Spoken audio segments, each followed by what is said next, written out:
Alrighty, welcome back everybody to the stream. As always, I'll make sure the audio is working.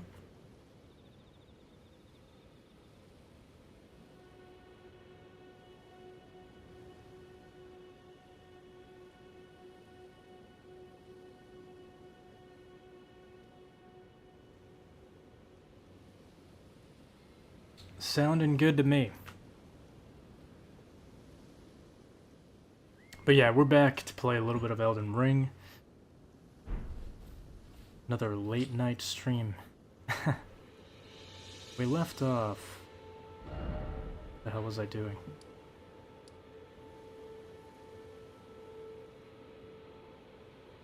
Got the emote for Blythe. Just 1 second here, let me think.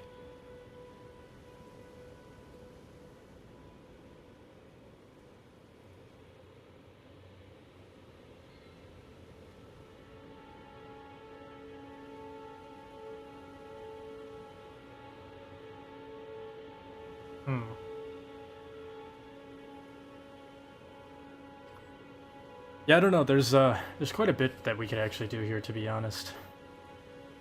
Also, I am not a fan of how that is clipping through my claymore. That piece of clothing. Has it always done that? Whatever. Nitpicking aside, I probably should go over this way anyway.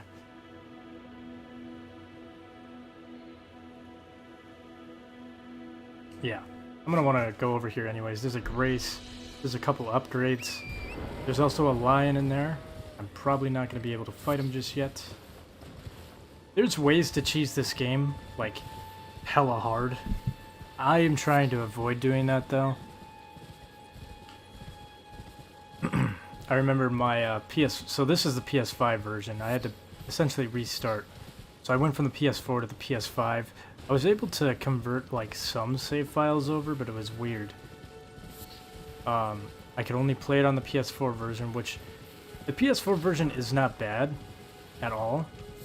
But I did see quite a bit of a difference in the frame rate when I switched to the PS5 version.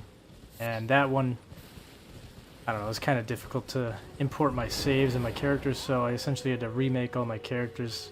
The whole reason I'm yapping about this, though, is because I remade a Guts character in the PS5 version, and that one I essentially sped run the game in order to collect all my stats and weapons and all that. And I definitely learned a lot of different methods in order to cheese this game, but again, I'm trying to play this more legit, and in any case, if anybody's watching this as a walkthrough, I kind of want it to be a little bit more simplistic. Anyways, let's switch to the finger snap emote. There it is. Oh, I do that every time. Alright. Click X on that. Lights should drop down. Oh, on the wrong side. There he is. Who goes there? Carly sent you, did he? Ever the bloody busybody. Maybe to him you don't seem so strange. The name's Blythe. I'm looking for a man who goes by Darrowell. He fled somewhere nearby. Or so I've heard. Come tell me if you find him before I do. I can offer you ample reward. Darrowell is nothing but a traitor, and in need of a fitting end to his tale. And in need of... Alright, so this is kind of where I brought up this Everjail or whatever. You're going to want to go here. We're not going to do that just yet. I want to come over here and get the grace. And then I'll teleport over here. Fast travel, whatever you want to call it. And then we'll go into the Everjail.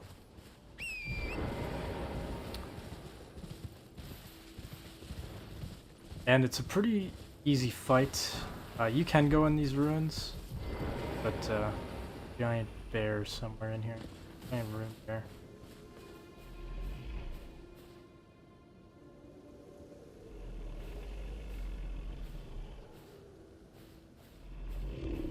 Uh-oh.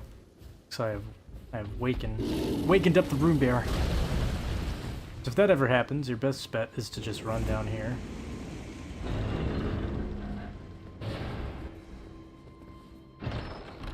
can't even remember what's in the Axe Talisman. Which does what? Enhances charge attacks.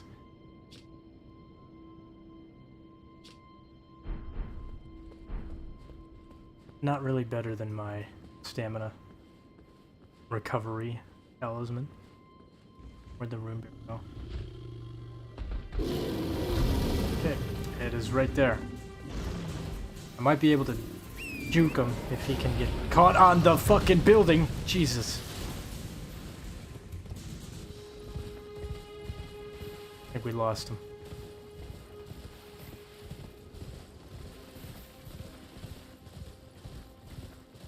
Yeah, room bears will, they'll mess your day up, for sure, especially at this level.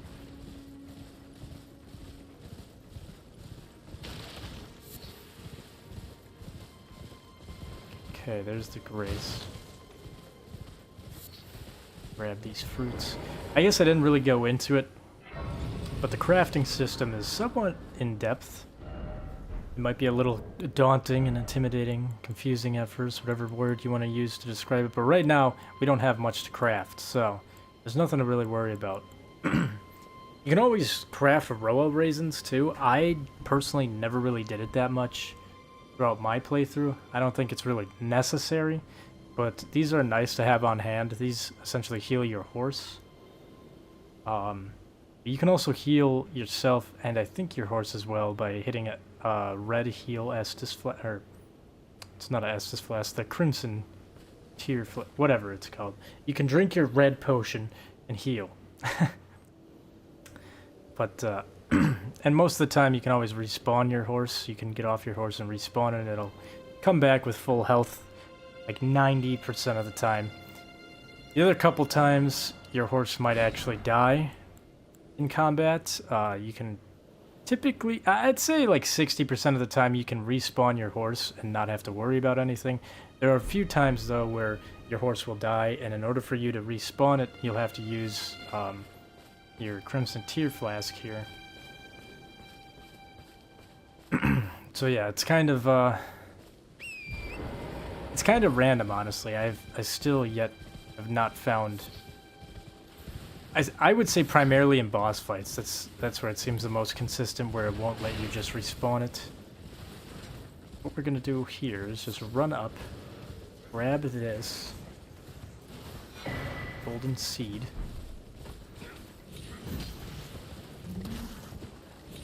run past here. Oh, this is not the same fort that I'm thinking about. The fort that I am thinking about. Oh! The fort that I'm thinking about is in fucking Caelid. This place is kind of a shithole too, I'm not gonna lie. It's not as bad though. There's two important things here. One, there's a knight that will drop a nice little trinket for us, but the other thing is, I will say, to run up here right away. And this is important for two reasons. Well, primarily for one, because it shares the same reason for both. So there is a certain point in this game where you will reach a lift, like a grand lift, and you can't go any further. There are a few grand lifts in this game. This one is for the first chunk of the game. To get into the Altus Plateau, you'll need this left side, and you'll also need the right side. There's two... Obviously there's two sides, so we got the left side here. I'm trying to remember. There's another one in Larunia, but I don't think that's... I think that's for a secret lift that you can use to get to another huge secret area in the game. Consecrated Snowfield. That's much later on in the game, but anyways, you can get this half right here, and there is another one, I believe, in Caelid. I might be wrong though, but either way, I guess what I'm trying to say is, at this grand lift, there's two ways up it. There's the normal way, which I wish I would have known in my first playthrough. God, I gotta kill this guy quick. Yeah, that's what I want from him. He has this Bloody Slash, which is a very, very nice Ash of War to start with.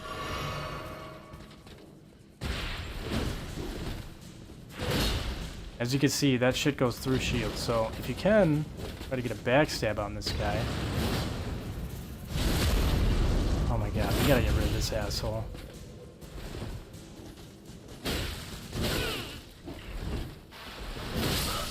Damn. As you can see here, blood loss is a very, very viable, what the hell would they call it? I'm sure there's a name for it, I'm drawing a blank. I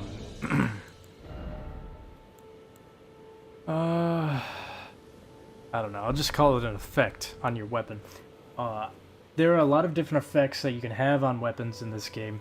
Blood loss is undoubtedly the best one, though. Even to this day, I think it is one of the best ones out there. When this game first came out, it was 100% the best. And it's still pretty damn good, even with all the patches and the nerfs that they've made to it. Even when it comes to PvP, but also like PvE, like just random NPCs and shit like that when you're fighting. Blood loss is a very, very nice thing to have. Which it's kind of hard to show off now, but later on it'll definitely show how nice it is to have. You can have it as an Ash of War, like that is an Ash of War that will cause bleeding effects, but you can also use the whetstone blades to kind of change how your weapon is. Dude, can you just die? God, these little assholes with the throwing bombs. Oh, the rat came up here. I thought I died there for a second. Alright.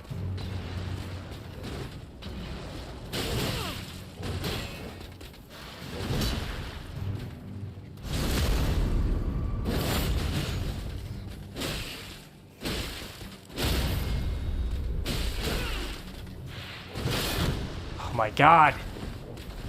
Get the fuck out of here, rat!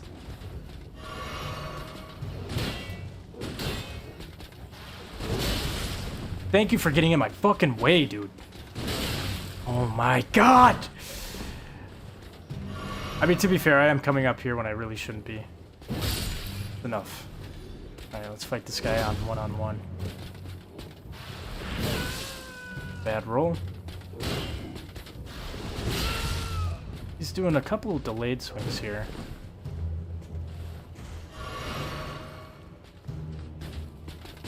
I just really don't want that blood loss meter to fill up just yet. I'm also using this claymore sword when I really shouldn't be.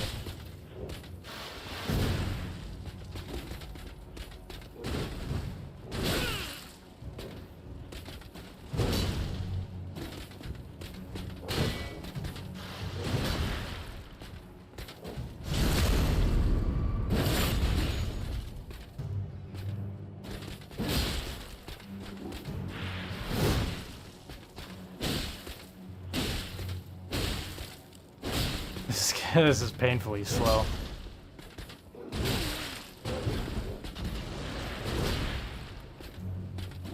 Oh, come on. Give me the backstab. Oh, this motherfucker. Let me heal quick, please. Oh, of course he's gonna punish it.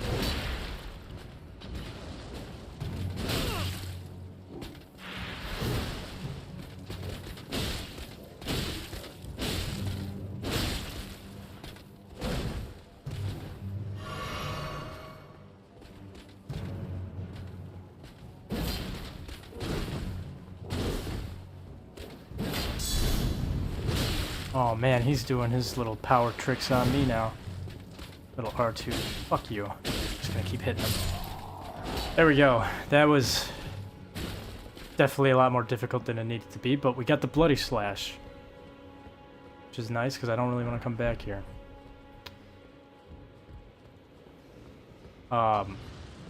So I guess what I'm trying to say is the bloody slash, very solid Ash of War.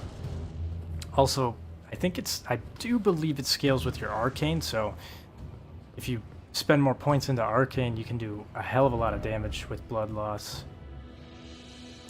Anyways, we've got the fort hiked down. That's all I really cared about. We can go here. So we got a chat on YouTube from no one at all. Welcome in. Hello, all done with DS Remastered. Yeah, I finished it just a couple days ago. I was debating if I should start an Elden Ring playthrough or a Dark Souls 3 playthrough.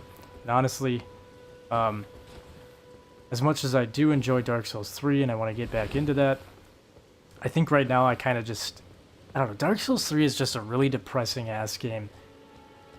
In the grand scheme of things, with all the lore, if you take into account everything you did in Dark Souls 1, and the outcomes of all that in Dark Souls 3, it's just kind of depressing. But I will be playing Dark Souls 3 very soon. I'm very excited to get into that, but I kind of wanted something with a little bit more lighter tone. And I don't know, Elden Ring kind of feels more like... not as... well, obviously it's not Dark Souls, but it's not as dark. But yeah, did it, I finished it, and I beat it with Solaire, so that was pretty fun. But yeah, this is where we are going to want to go after you talk to Blythe. Before you do anything, make sure you summon in Blythe, because he's right here.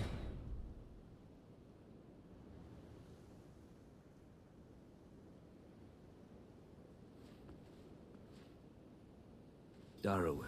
Kind of like a little mini boss. No true justice. No. This is where it ends for you.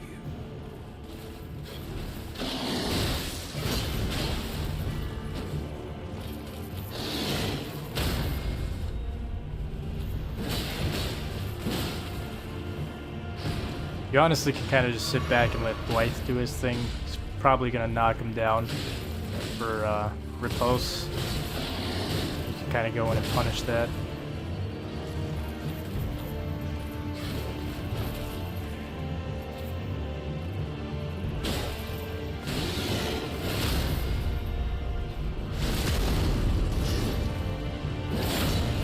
So even with how like janky my build is right now, still fucking up Darwell.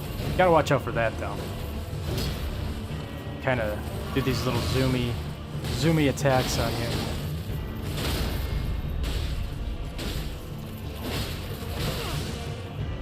Not sure if you can parry him either. I've never actually tried to parry Darwell.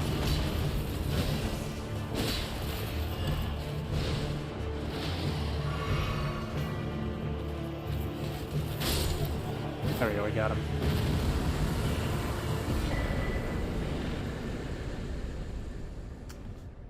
Oh nice, congrats man. And you made the right choice choosing Elden Ring over DS3, don't believe? Why were you rewarded with a mount then? I've definitely got to say Dark Souls 3 is pretty good, but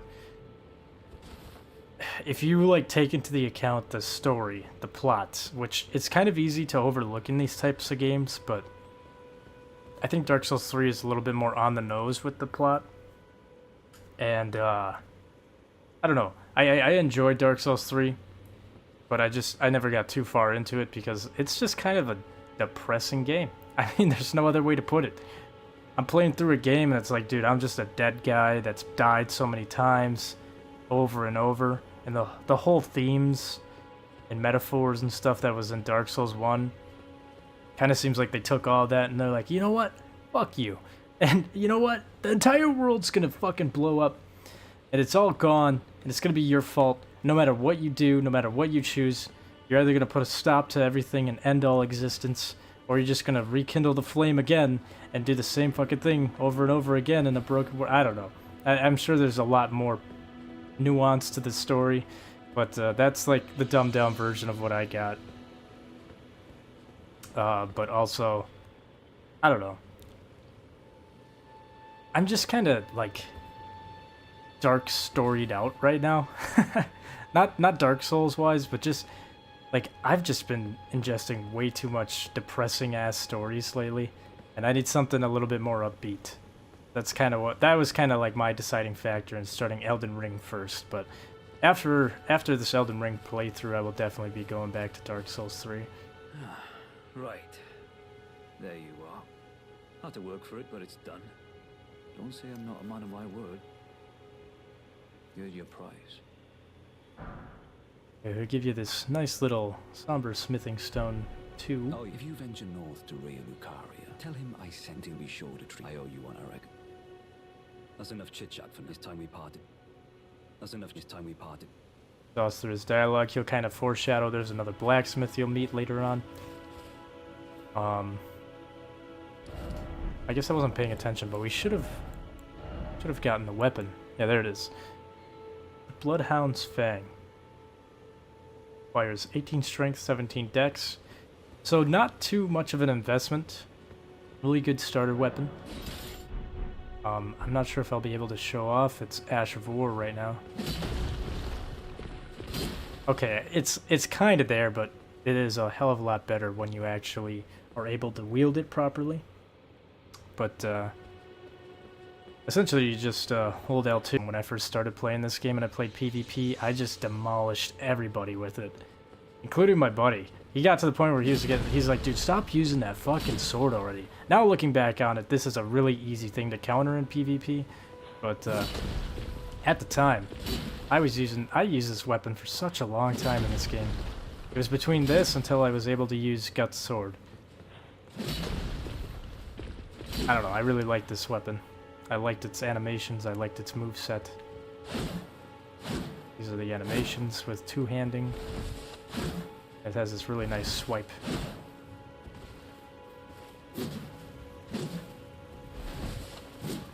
Kind of fat rolling with it though. It's only a downside, but that's to be expected.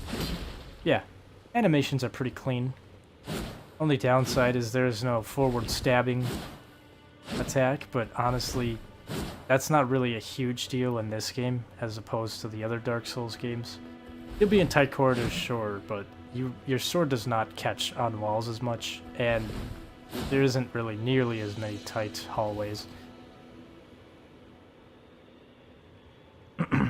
DS3 has a better story, sure, but it also had 2 prequels. Yeah, that's true. Elden Ring has its own story and the first in its line, but the gameplay is hands down better. I can't argue with that. I will say the story, in my opinion, is and that's because it's kind of, yeah, it's like the start of its own. I don't think the story is as good as Dark Souls, but it's pretty close. It's pretty freaking close. And the gameplay, yeah, gameplay is a massive improvement. It's like, it takes a little bit of everything, aside from, like, I don't know, the rallying from Bloodborne. But it's like, a little bit of everything is sprinkled in from FromSoft's games into this game. And, yeah, it's just all around, gameplay-wise, this is the peak of FromSoft gameplay here. If you're looking for something with a happier, brighter storyline that's less challenging and avoids trying to break the player, maybe try Animal Crossing. Dude, I fuck with Animal Crossing. Maybe, I wouldn't say the more newer Animal Crossings, but Animal Crossing on the GameCube, man. Oh, that was awesome. If I became an Animal Crossing player or streamer, that would be crazy. I think that's one game that you could just play forever. I don't really think there's ever an ending to it. Also, I just never understood why I got so addicted to that game. Like, on the GameCube at least, and the Wii, those 2 Animal Crossings, they had me in a grip, man. I couldn't stop playing them, but I had no idea why. It was just like, there's never really anything you accomplish in that game. There's like these little chores and tasks and goals, but there's never any, like, any huge, like, oh my god, yes, moments in Animal Crossing. But maybe I'll have to try that someday for a stream. Do a little bit of Animal Crossing. Honestly, I gave it a lot of shit, but it's a nice break from FromSoft's types, for real. That is true. Yeah, sometimes, I will say FromSoft will always be, you know, their games will always be much more satisfying to me than any other game when it comes to actually completing something. But that's due to the challenge. But sometimes it is kind of nice to have a relaxing game. I would say a game I really enjoyed that was, I mean, maybe not as similar, but somewhat similar to Animal Crossing was Stardew Valley. It was like a mix between Animal Crossing and Harvest Moon. That was just a cozy little game. Sometimes you just gotta have a couple cozy games laying around to play. Anyways, let's see. Okay, I did that. What else did I want to do? There's just so much stuff to do, honestly. Could go to Market. I swear there was some more stuff I wanted to do, though. I already got patches. Went down and grabbed the Claymore sword. There's... Yeah, I mean... you throw this on a... Put this on a dartboard, throw a dart at it, and just go there, and there's 100 different things to go, and there's just so much shit to do. It's kind of hard to, like, really narrow down specifically what you should do right off the bat. But, what the hell? Yura's down here? I've never seen him down here before. What the fuck are you doing down here, man? I give you fair warning to stay clear of Aguil Lake and known Dragon Roost. Don't be a fool. Turn back before it's too late. Don't be a fool. Turn back before it's too late. Don't be a fool. Turn back before it's too late. Well, that's interesting. See, this is what I like about this game. There's always something new to learn. I never even knew that Yura would show up here. I have never once seen him sitting here.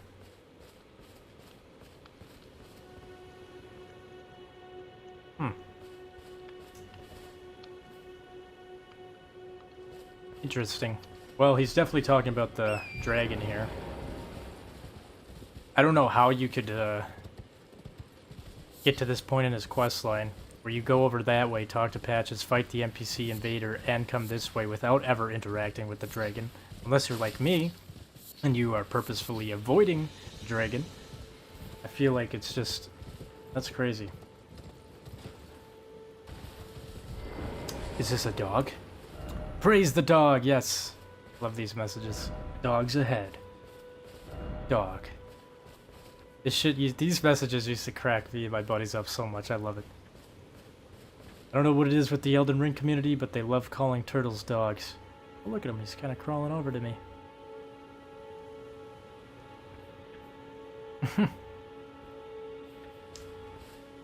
Good dog. I think one of my highest rated messages in this game was there's like a couple of turtles you can find, or tortoises, or whatever you want to call them.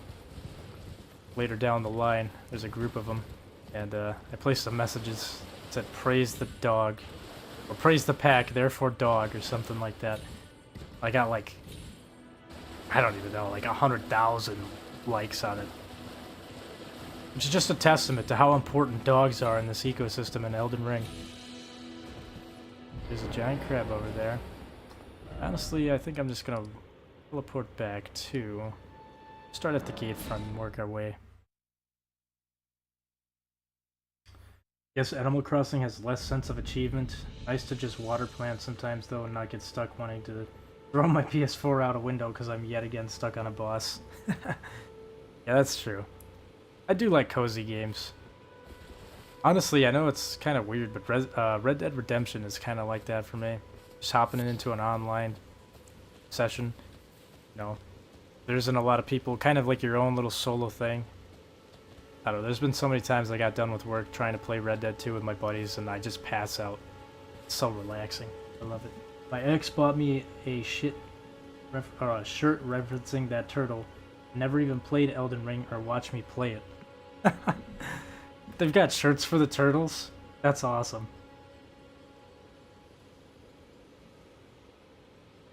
Got a chat on YouTube from Cats and Dogs Have Fun. Welcome in. Hey yo, liked and subbed. Appreciate it. Thank you very much. It was awesome.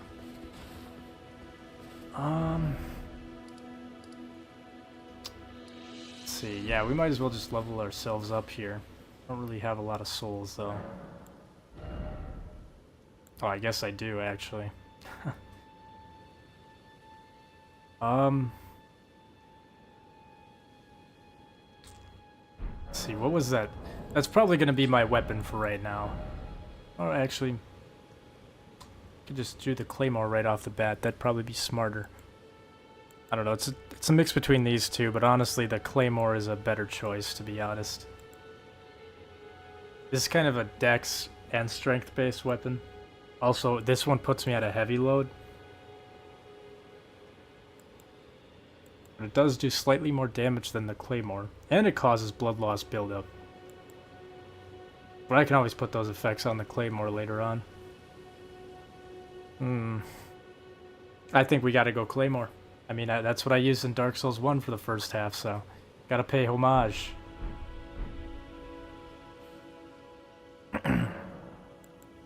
Level up to, was it 16 strength? Make sure again here. Yeah, now we can use it just fine. I think I'm gonna stick one more point into strength so I can just get a little bit of increase on the weapon attacks. And I guess to kind of point this out too, because this is really confusing for some people, and it was really confusing for me at first, but it's honestly pretty straightforward once you understand everything. So, for the strength, you can see when you tune it up, it'll kind of show you different areas that are improved by you leveling up that specific stat. You can look on that. On the right side, it shows base stats. And it'll level up your right hand armaments, at least on one. So it'll put it to 61. Left hand ornament will go from 83 to 84. Your magic goes up for, well, this is defense against magic. The fire, lightning, holy, all that goes up. Your immunity, robustness, focus, and vitality all go up. And that's, the body area is kind of more so based on, like, different diseases, I guess, in this game, you could say. There are other things, though, like, let's take a look here. Yeah, like right here. For example, Arcane doesn't do anything to your right-hand ornaments, but it will increase your immunity, robustness, focus, vitality, your defense power, pretty much all the way through, at least halfway. And it also boosts your item discovery, as you can see in the base stats. So there's a lot of different things that you can add in here. Poise probably is affected by nothing. Wow, that's weird. I could have sworn that endurance affected your poise, but your endurance will change your stamina, your max equip load. Mind is for your FP, which is that blue bar. Also affects everything on the right side. Bigger, kind of the same thing. Primarily, like, overall, like, most of these things will upgrade pretty much everything that you need to worry about, but so we can take a look here. So the physical is 138 plus 22. That's coming from my strength stats. So you get a plus 22 based on how much stats you put into a specific thing, or to a specific, like, for example, strength. I'm just going to point this out as an example, make it more streamlined. If you look down, halfway down on the screen, you'll see attribute scaling. And that's where you want to take it. You really want to look at that, because that is really going to help you in this game. This claymore scales with strength and dex. And it looks like it scales a little bit more with strength, but it has nothing to do with intelligence, faith, or arcane. Thank God. But, so yeah. So essentially, if you're leveling up your strength and your dex, you will get increased damage on top of the base damage from the weapon. So, and it's at a D scaling for dex and strength, which isn't the best. There's definitely some weapons out there that scale better with strength and dex, but you can always change this later on in the game, depending on like your Ashes of War, your whetstone knives, and other things too. Like so like I was kind of touching on that a little bit, but the passive effects that you can put on your weapons later on in the game, like blood loss, they can really change a weapon, for better and for worse. sometimes it'll actually ruin the scaling on your weapon. So like this is an example. I don't know. I can't remember this off the top of my head. I don't even think this is what would happen to this claymore, but I'm just going to say it as an example. If I were to put blood loss on here, hypothetically, there could be a chance that it could turn my strength into an E tier and my dex into like a B tier. So that would mean it would completely switch it around to scale much better with dex than strength, and it would actually scale worse with strength instead of like what its base weapon model is like, if that makes sense. I know that's kind of a lot, it's a little confusing, but so essentially what that would mean was, in this hypothetical of mine, it would scale, oh yeah, let's say as well it would scale with arcane. It would add in a stat for arcane as like B tier. So then you would want to instead start to focus on dexterity and arcane. The more arcane you have on most weapons and most like arcane abilities that trigger blood loss, it will increase the how fast you can apply blood loss to an enemy. And in this hypothetical, you would want to you could really kind of screw over yourself, I guess, in a way. So like, say you're like, oh dude, I want to go strength, and you're putting all your stats into strength, and then you apply blood loss to this claymore. Hypothetically, it ruins your strength scaling. Now you're kind of fucked, you know. You're like, oh man, I've got 13 dex, but I've got 60 strength, and it put my strength to an E tier. You'll still do good damage, but you could do a hell of a lot more if you had it invested into dex. So it's a give or take with a lot of these things, and it gets pretty intricate. I'll delve deeper into that later on, but I kind of just wanted to go over that really quick, gloss over it. Yeah, man, it has a big turtle on it, and it just says, "Behold, dog." Dude, that's awesome. I need that shirt. Great stream. Gotta run. Catch you on the next one for sure. Hey, thank you for tuning in. I appreciate it. Catch you on the next stream. Yeah, so I now have enough stats to properly wield the claymore, but I'm gonna just put one more into strength and then one more into endurance. I definitely need to get that endurance up faster. Also, like every FromSoft game, there's soft caps. The soft caps in this game are a little bit different. I want to say there's a soft cap at 30 for, at least for endurance and vigor. And then it goes into a hard cap at like 20 levels after 30, I think. So it'd be around 50 to 60, somewhere in that. I have to look at the list again. I remember I had all this memorized, but and when I say soft caps and hard caps, essentially what that means is, this is something that's in every one of these FromSoft games, but they're all kind of at different levels. So like, if you hit a soft cap at like, let's say, oh, I level up to 30 endurance, you're gonna hit a soft cap there, and your yield back, so like, well, I can't use the example now because I already leveled up, but let's say I leveled up endurance and it went to, let's say, hypothetically, that max equip load up there and stamina. Let's just focus on one. I'm trying not to get too confusing here. Let's just say that your stamina went from, like, if I were to level it up, my endurance, my stamina would go from a 99 to a 105. Once you hit the soft cap, your percentage of increasements in stamina, for example, and we're just using one, so I'm trying not to confuse people, your percentage would be lower after 30. So that's what the whole term of soft cap would come into play. So essentially, instead of me getting 105, let's say I was at a soft cap right now for endurance, instead I would get like 102. And then the further up the line, or the further up the levels you go in that specific stat, eventually you'll get a hard cap where it will give you like 1 point, maybe, if you're lucky.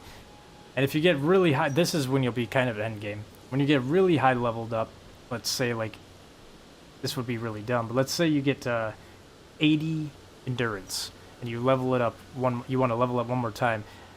you will get like 0.1% back on stamina, so you wouldn't even be getting like 0.1 increase on stamina from the endurance, if that makes sense. Hopefully it does. You can apply that same type of like soft cap knowledge to every one of these levels. So the main thing is, you probably won't ever run into this issue, but you don't really want to waste points on your build. So like if you have 60 vigor, or let's say you have 80 endurance, let's just stick with that because that's what I was talking about before. Let's say you have 80 endurance and you have like 10 vigor. You are much better off spending those points into vigor. Like much better off, because you'll get much higher returns from vigor since it's such a low level. Hopefully all that makes sense. You can take that and apply it to all these stats. Yeah, I kind of just wanted to go over that real quick. What the hell? The helly? Left an item here for me. Golden seed, awesome. This is really cool. Almost forgot to grab the golden seed. Alright, we can put a charge into our flasks. Got 7 and 0 FP right now. Which is alright by me. Alright. We could fight Margit right now, or we could do the smarter thing and be a little bit more patient. There's a lot of different ways to get runes here. I've already picked up a lot of consumables. What is this recent items tab? Oh, this is new. They did not. I remember this. They did not have recent items before this. I guess that's kind of cool. Anyways, where is it? Is it crafting materials? No. Tools. It's definitely tools. Okay, so these are like souls, consumable souls from the earlier games. You'll have these golden runes. They all have different levels to them and how much you'll get back. It's kind of nice. It actually shows you right now how much you'll get back specifically, so you're not wasting too many. But I think a smarter decision would be to go back here quick. I'm going to pay a visit to the blacksmith.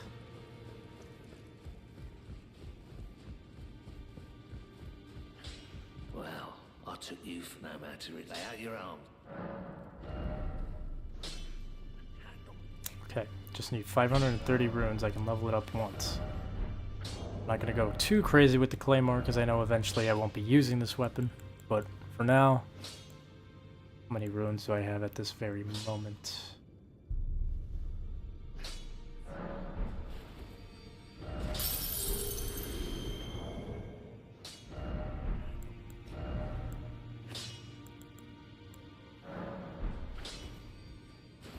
Use one of these. Alright. Already, no matter. Gonna strengthen the weapon here.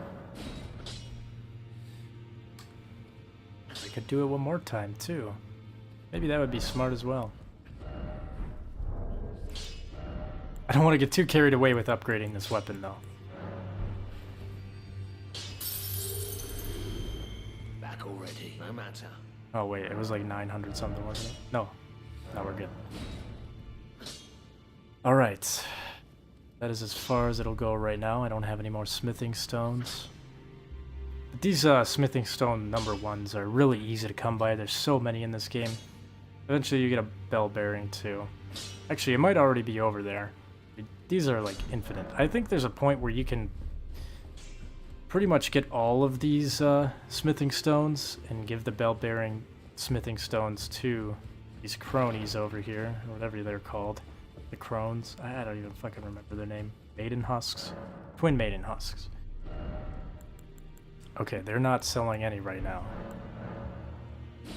But yeah, eventually you get to a point in this game where you can buy infinite amounts of all of the smithing stones aside from like the ancient dragon smithing stones. But those are like, if you get to that point, you know what weapon you want to waste those on.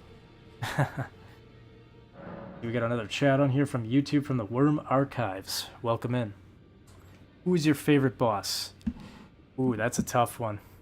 My favorite boss.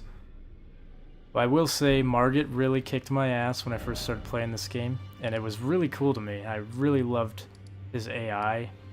It really, since it was my first FromSoft game at the time, it just felt like I was fighting against something real. Something that was adapting constantly with my attacks and not giving up at all. It was constantly like learning my attacks, kind of, you know, working around the common things that I was doing, and then I was doing the same thing, trying to learn his attacks. It was just a back and forth thing. So, like,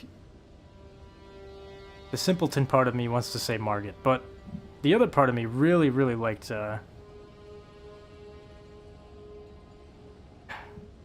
what the hell was his name? Radahn. Radahn was such a fucking cool boss fight. I can't wait to fight him again. Like, it literally felt like you're going into battle with hundreds of, well, not really hundreds, but like 20 NPCs just rushing at this boss and the lore behind him and everything. It's like, dude, this guy is a warrior, and you're like in this desert, this large arena. I don't know. Radahn was really cool too. I don't know. There's so many good bosses in this game. It's hard to pick from just one. But I've got to say, probably Radahn. That or the Fire Giant. Fire Giant also was a really cool boss because it was exactly what I was looking for. A gigantic boss enemy in one of these games. Just huge. I guess I don't have to pop one of these things? Yeah, okay, that's weird. I guess this is always here. I thought that you had to use one of these bird flowers in order to summon them in. Maybe you did have to in the day one patch. Thoughts for the Elden Ring movie? There's an Elden Ring movie? Wait, are you serious? Hold on. Let me look this up real quick. Do a little tangent here. Elden Ring movie. Wow, it's the second thing that popped up. 1 day ago. Alex Garland officially making Elden Ring movie. That sounds like a terrible idea. Elden Ring movie officially in the works at A24. Alex Garland set to direct. No way this is real. Oh my god, these are actual legit news outlets. Elden Ring fans give cautious welcome to plan for a live-action film with a video game. A live-action Elden Ring movie is coming out and no one's quite sure how to feel about it. Fans react to Elden Ring movie. News, we're in the best hands possible with Garland. That's insane. That's really cool. Wow. Just announced yesterday. Yeah, wow. Well, what a coincidence. I start a Elden Ring playthrough and the movie's being... Who they're gonna have be the Tarnished? Jack Black?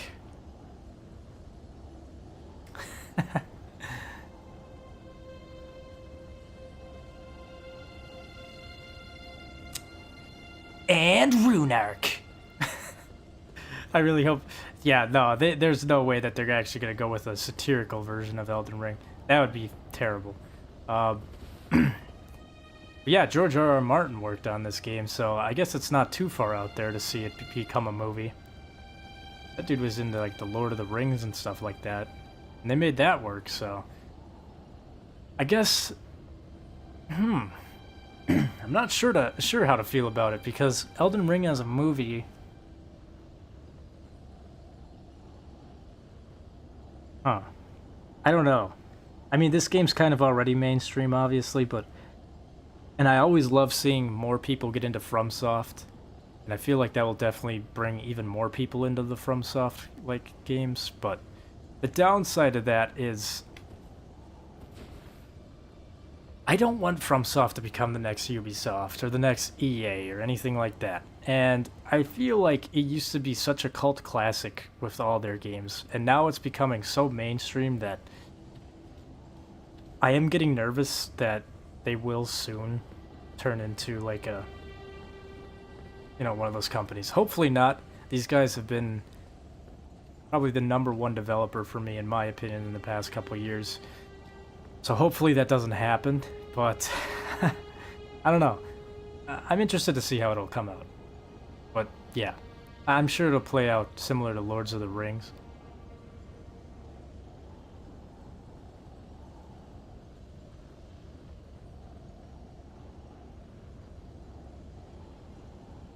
Age of the Dark Soul is over. Now begins the Age of the Elden Ring with Night Rain and the inevitable Elden Ring 2. This might be an unpopular opinion. I don't think Elden Ring needs a 2, to be honest. I mean, it can definitely have a 2. I know I'm yapping before this boss fight, so apologies for people who are watching this in the future, or even now, that are like, oh, dude, just fight the boss, I want to know how to do it. No, this is a really cool thing that I just found out about from you. So that's really interesting.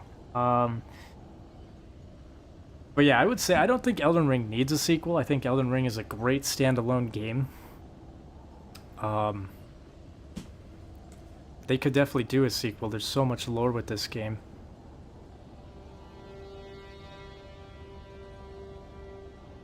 I do have to disagree on the Age of Dark Soul being over.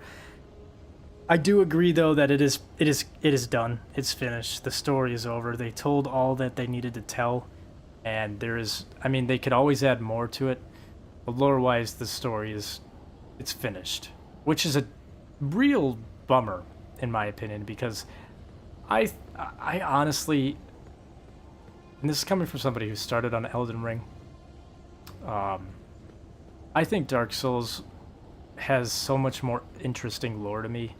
And I think it's because I am so drawn to dark fantasy games.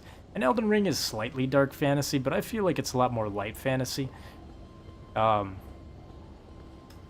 I don't know, the themes of Elden Ring did not really move me that much. But when I played Dark Souls, it was very motivational, very impactful.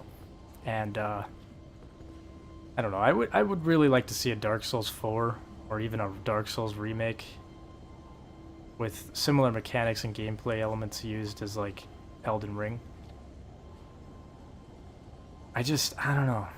I know that there's not ever going to be a Dark Souls 4, and I'm just coping because that story is done and over and it's been told, but I wish they would, again, at least one more, you know, using the same, using all the stuff that they learned from Elden Ring. If they made a Dark Souls 4, oh, that would be so good.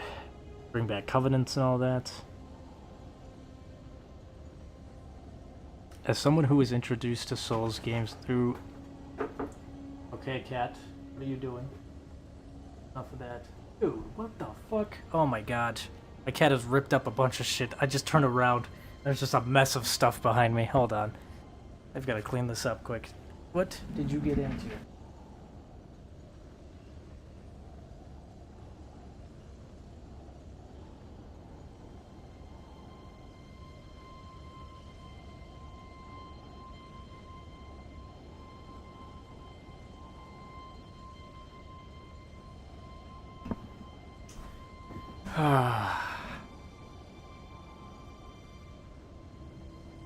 Yet again, the cat has opened up a drawer in the bathroom, yanked out some toilet paper, and has decided to decimate it.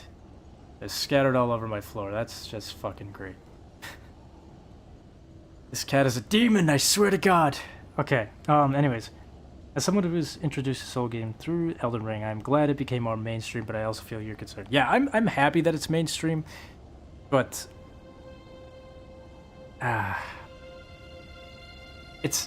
there's a pro and a con to stuff like that.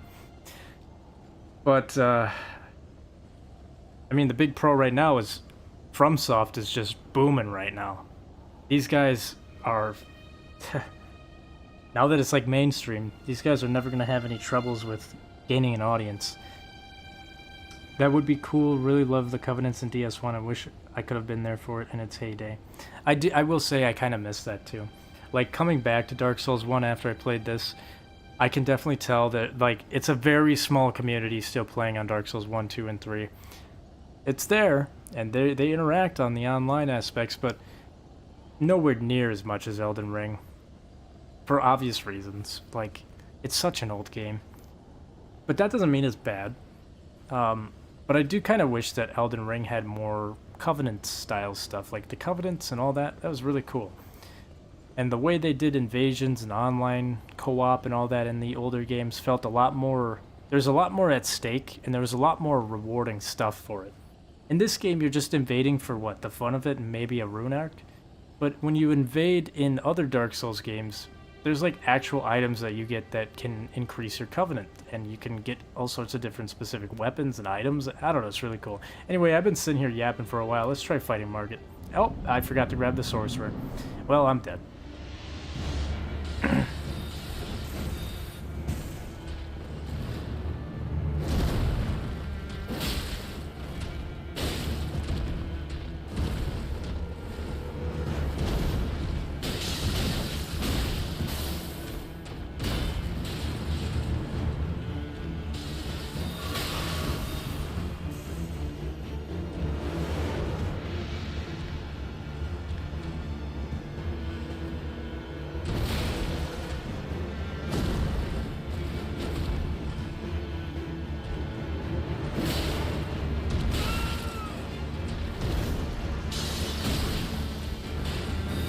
I'm not doing that good.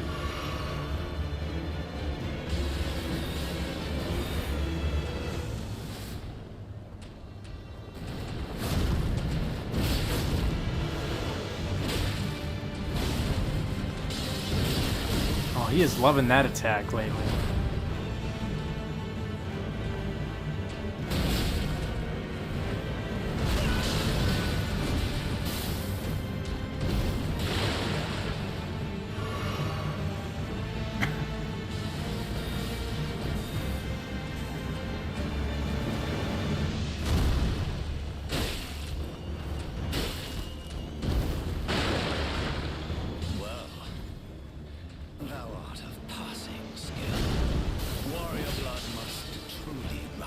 Oh, get me away from the hammer. Okay. I was kind of not locked in there. It's kind of out of focus.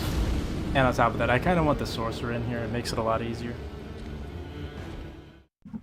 You could definitely do this fight without him, though.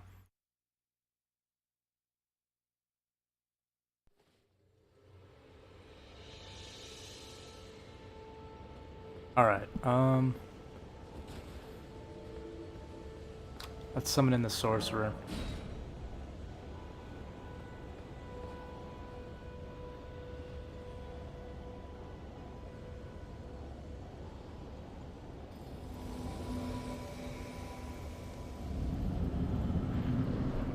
I probably should have waited for him. Whatever.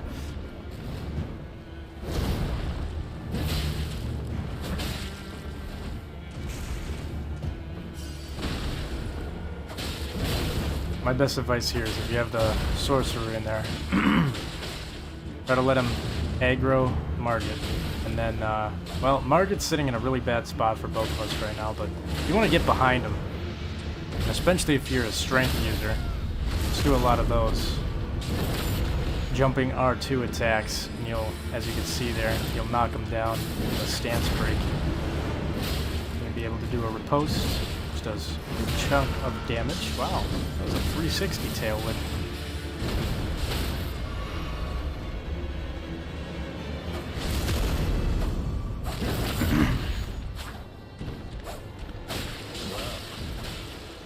Thou art of passing skill.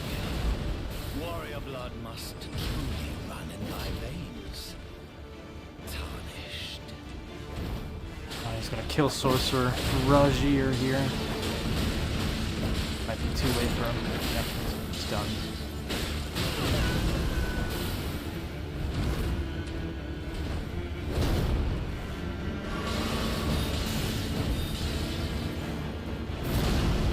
This guy has a lot of delayed attacks, by the way.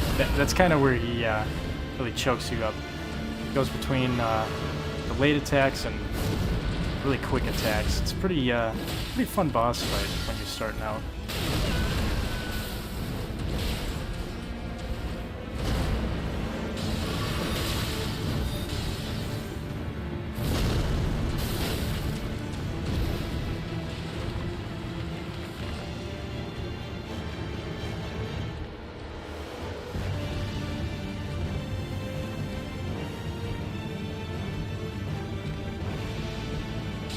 move, Margit. Oh, now you want to push me. Yep, of course.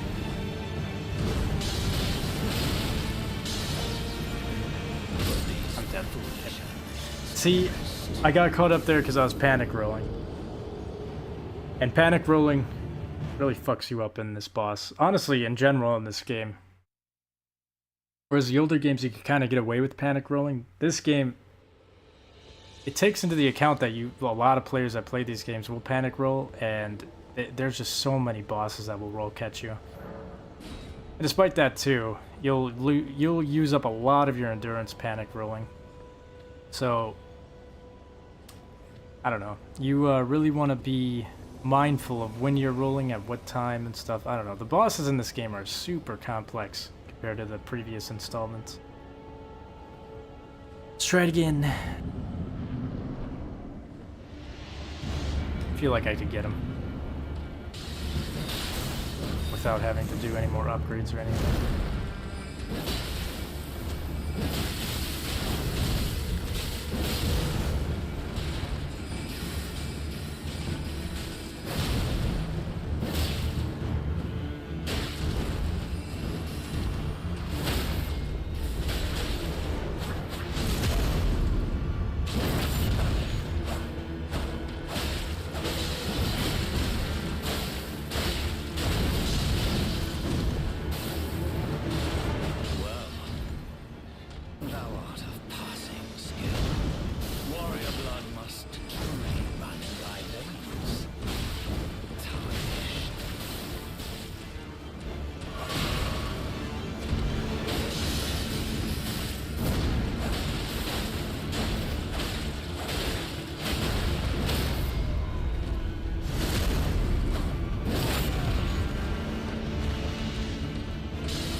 Alright, Roger, I'm gonna need you to start shooting some spells my way, please.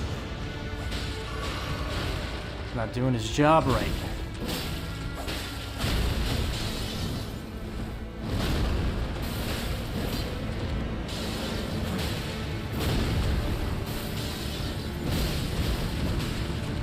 Oh, he's gonna kill him.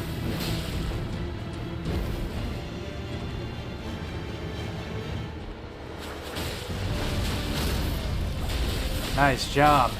Nice job, Roger. Nice job.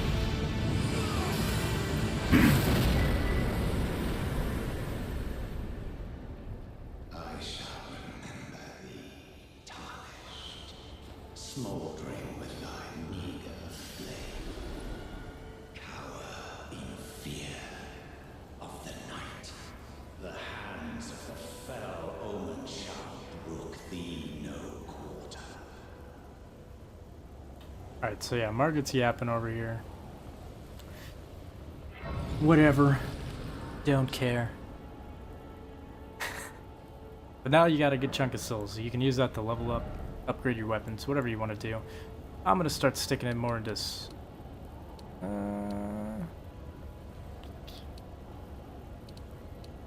Maybe one more into strength for now. Focus on endurance.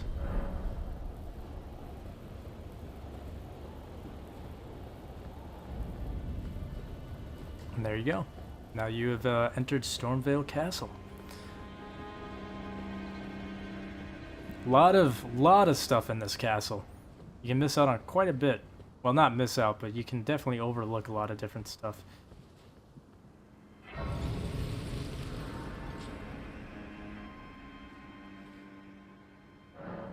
Right off the bat, I don't know, you could just kind of get lost in just this castle alone. Just so much different stuff to go run around and do and see. Grab this item here.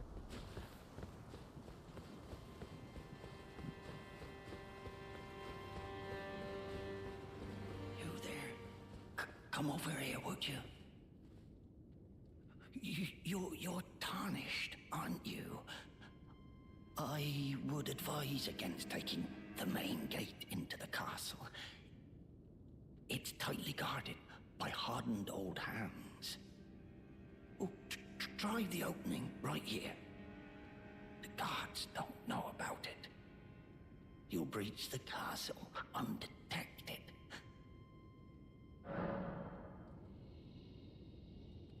They are definitely they have definitely changed up some stuff in this game. Mainly, like, I'm starting to notice a lot of these NPCs will actually talk to you before you get to, like, actually hit the talk button. Which I don't remember that on my first playthrough at all.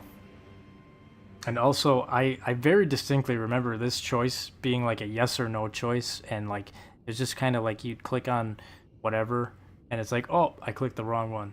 So, it's kind of cool they kind of changed that. But you'd either say very well or no, I'll use the main gate. I would just recommend hitting no, because it'll open up the main gate for you.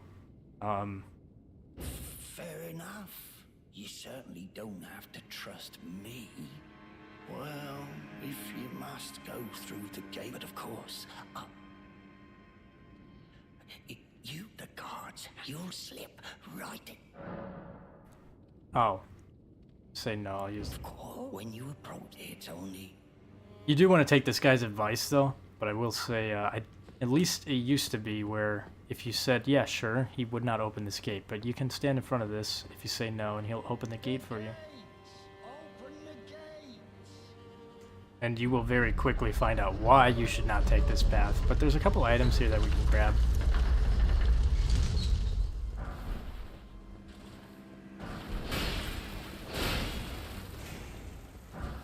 That's it, and I would recommend not going any further forward.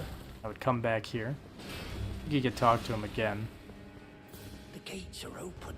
It's only your neck on them. Maybe it's only after you die. There's a couple different things you can do with this NPC. Later on in the second boss in this castle, he'll show up and he kind of does this cool little thing. He does want you to kill the grafted, what the hell was his name? Not Godfrey. I think it's Godric the Grafted. Kind of like betraying his own team because he doesn't like the guy. And we also got kind of like hinted at about Godric the Grafted from... forgot her name. What the hell was her name? Of course she's not there anymore, but near Stormhill Shack. That little... the fuck was her name? I can't remember. I'm getting the names in this game, but yeah, she had like a red hood on and everything. Anyways, I would recommend killing this guy. You don't have to, but he's kind of an asshole, so I'm gonna kill him. What's it to you? Step back, you tarnished. And the reason that I would recommend killing him is because he will do something very, very nefarious to you when you're getting closer into the castle. Also, he drops his bell bearing. What did I do to deserve? So, you can, again, those bell bearings you can offer into the Twin Maiden husks in the Round Table hold, so you're not missing out on much. Kind of missing out on the ending cutscene with him in it. But the reason why you kill this guy is because he will lock you in a room with a very, like, more high-level enemy. The enemy will kill you, most likely, and you will lose your runes. And I mean, like, straight up lose them. You won't even get the option to get them back. If you have a lot of runes on you at the time, that's gonna really suck. You can still get into this room, you can still gain access to it and everything. It's just this time around with him dead, the doors are locked, and or they're not they won't lock on you, so you can walk in there and walk out freely. Versus if he's alive, he will lock you in there and steal your souls when you die. So that's why I recommend killing him.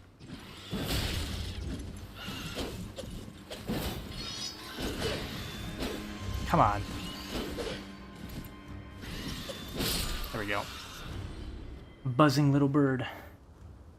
Oh well, I never knew that. 5 playthroughs and multiple walkthroughs in, and I'm still learning. Yeah, there's, I mean, hell, I just learned something out. That Yura can just be over near bottom of the lake. Kind of, where is he? Right here.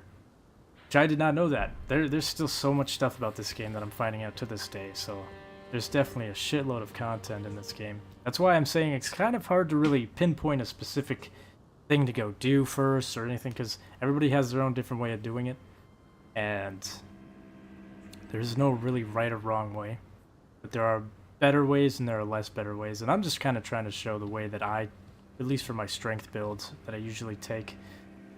That isn't a cheesy method. I can say that I could definitely show off how to cheese this game really quickly.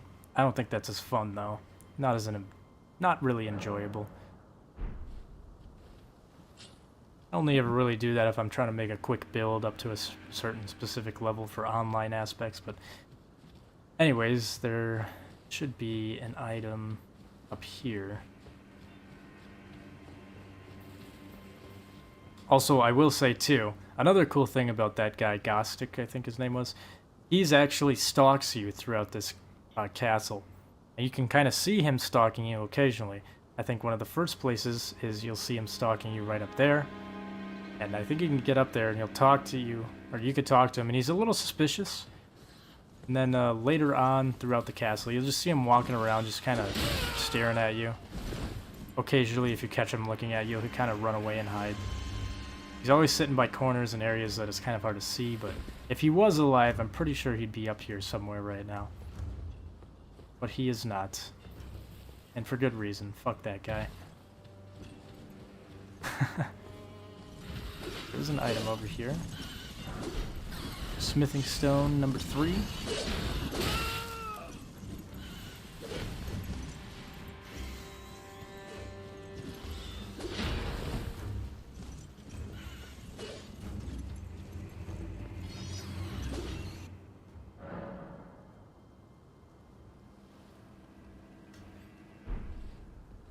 Gatekeeper Gastock. Okay, that's his name. Gastock. He does sell you Ancient Dragon Smithing Stone after you've completed the Nephili Luz / Kenneth Heights questline. I'm not sure if it's in the bell bearing you get from him or not. Yeah, I can't guarantee you that. Honestly, I'm probably leaning towards the no option. That if you kill him here, you probably won't be able to grab that. Which is kind of a bummer, yeah. I will say that is definitely a very important item that you'll want as many of as you can later on in the game. But to be honest, there's so many that chances are you'll find plenty throughout your playthrough. And oh, this guy's alerting people already. Hold on, let me come back and rest. I don't know. I think for new players, Gastock or whatever his name is, locking you in that room is super fucking annoying. Definitely was really annoying for me. Anyways, there's an opportunity. Oh, I think here it is. Can sneak up here.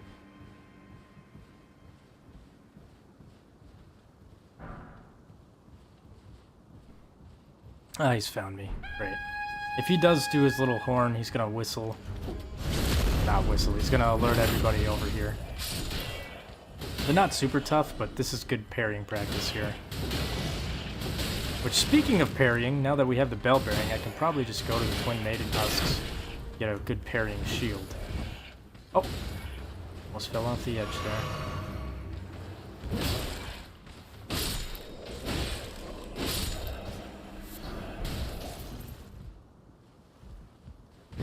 But yeah,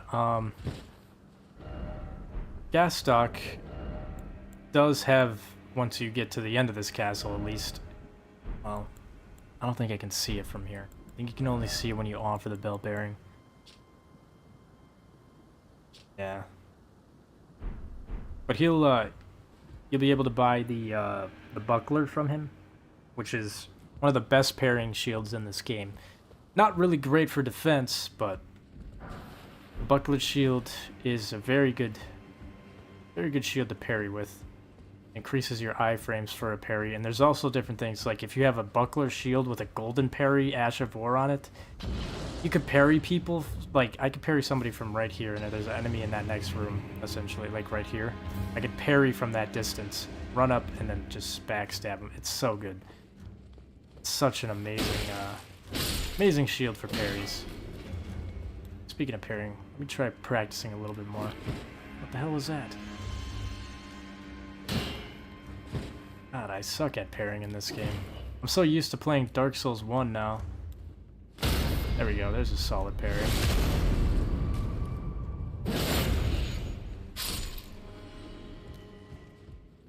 Alright, for this you can either run forward really fast, or you just back up a little bit. I recommend doing this for newer players, so you don't get blown up. As you can see, the bombs, even if they don't blow up the barrels, they still hit you pretty hard. If you are in the middle of the barrels, though, you're probably going to just get one shot. Alternatively, you can kind of roll around and break the barrels. That'll stop them from blowing it up. Yeah, these guys throwing bombs are annoying. Okay, a couple of different paths here. We can grab this. We can drop down here and go up that way.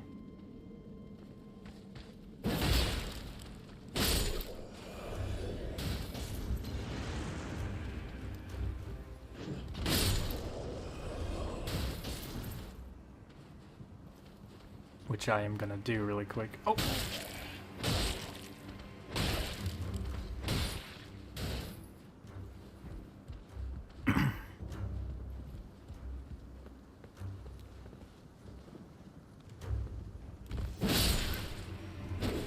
So kind of an easier, like, I don't know, it really boils down to which method would you rather, like which path would you rather go. This one's really short, but you can either deal with running up to that guy while he's throwing fire bombs at you, which I will say don't run through this. It's better to just bait him and then back up, because if you try running through this, there's like a good chance you're probably just going to get one shot, because, you know, tight hallways, explosive barrels, not a good idea. But if you're fast enough, you can roll through and break the barrels before it blows you up, but regardless. It really made parries much harder to pull off in Elden Ring, yeah.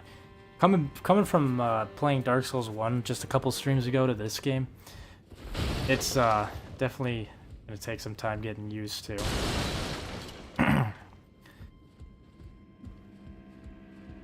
But the parries in here, yeah, they're much more precise, but they're definitely a lot more satisfying, I feel. Kill that guy, drop down here. Grab this golden rune. So the next area that we need to go is not right there. There's an item over there. That's what, this room here. But obviously if you go to try to open it, it's locked. The key to it is upstairs. Really easy stuff. Pretty simplistic. Try and get this guy. Oh, I just totally whiffed it.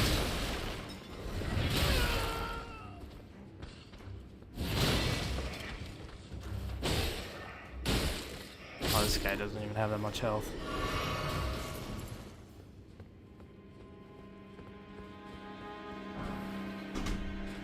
Hook claws, that's what it is.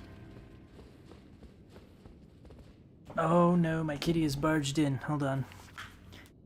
You are up to no good, man. Yeah. Where's that?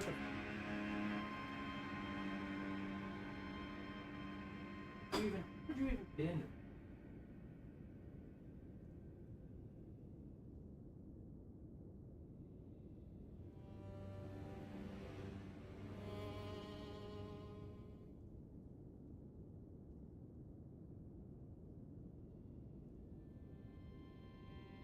Such a message.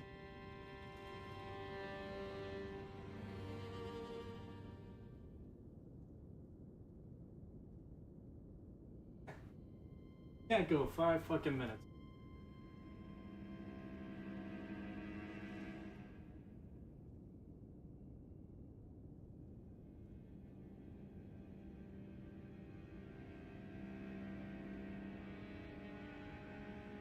Oh. Yes.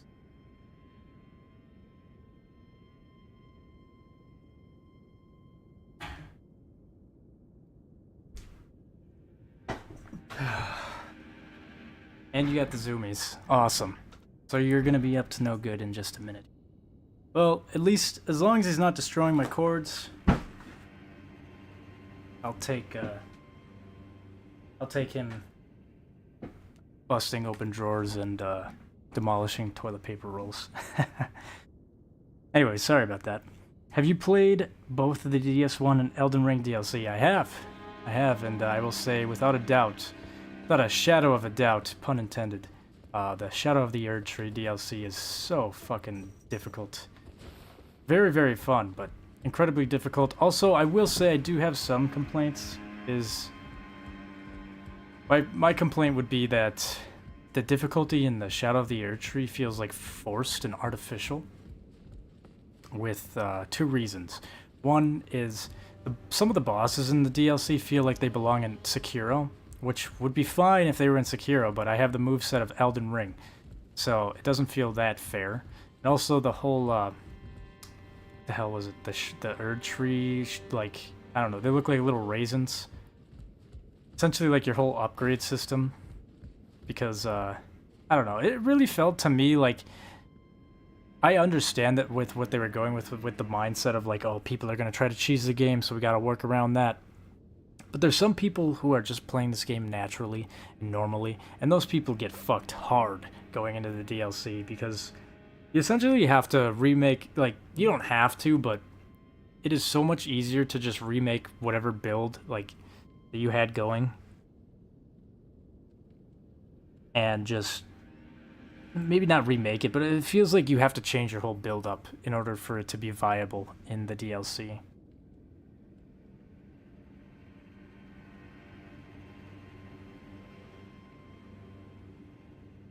Anyways, I've been yapping too much. This is the door that you will open to get the key. There's a tough enemy in here, and also, with Gastick alive, if you kept him alive, the gatekeeper, he will lock this door on you. But since he's dead, he won't do that right now, and I can just run in, grab this, and get the fuck out of here. You can fight that guy. It is worth it, but I wouldn't say do it right now, because as you can see, he really fucks you up.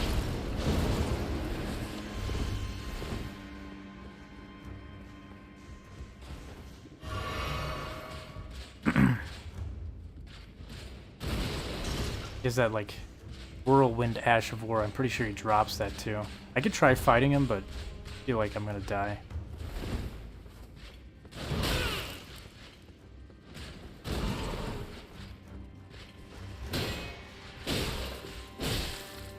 Yeah, that thing.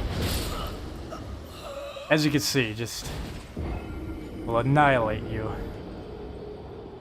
Well, annihilate me at least.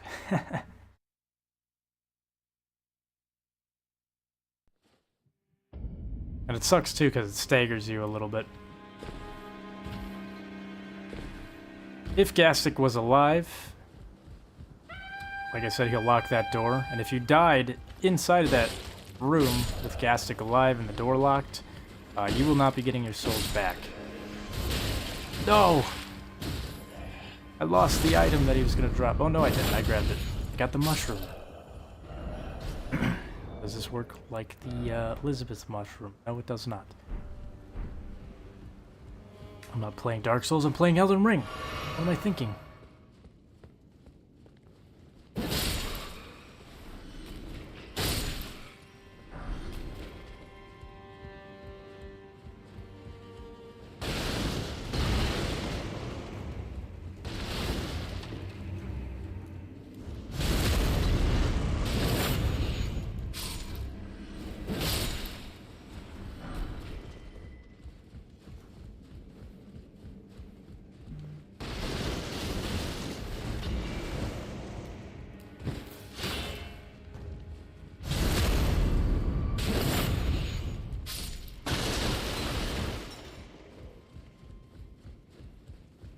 Gonna run in here, grab my souls, and get out. Fuck this guy.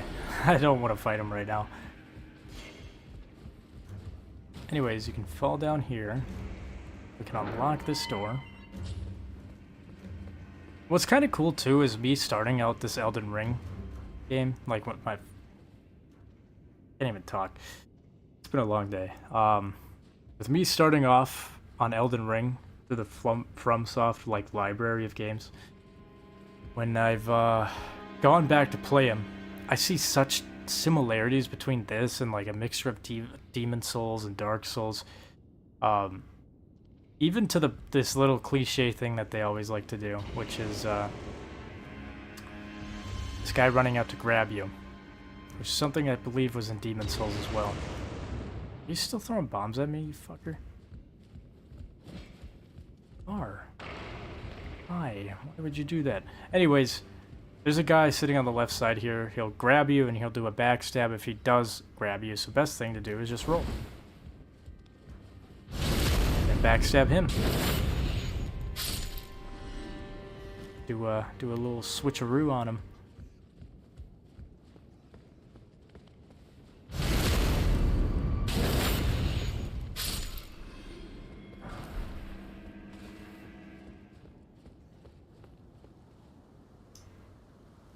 That is that what I think it is? Yeah, it is. That is the area where we started the game at. You can see that's the little church that we came out of. Crossed the bridge. Went through the boss gate. Died to the boss. If you survive the boss fight, you can go out that way. Then, a nice little item will be right there for you to pick up. Anyways, you can get back to that area from the boar. The boar.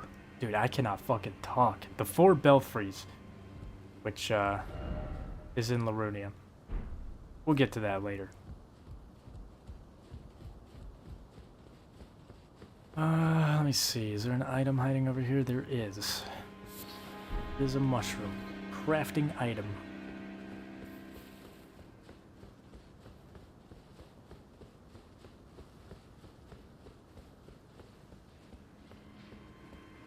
Another one of these guys. Try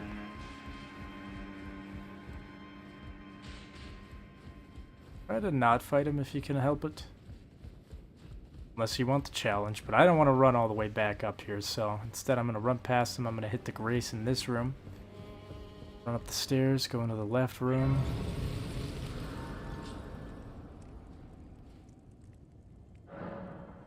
And from here, there's a lot of different things you can do, honestly.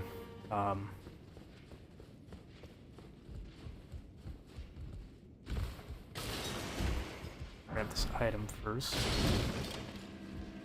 See, what's the message? Hole ahead.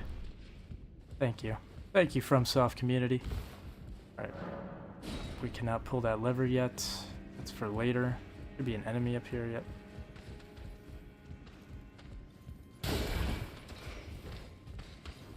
Also an archer. Forgot about you. Don't worry, I'm coming. Coming to get you.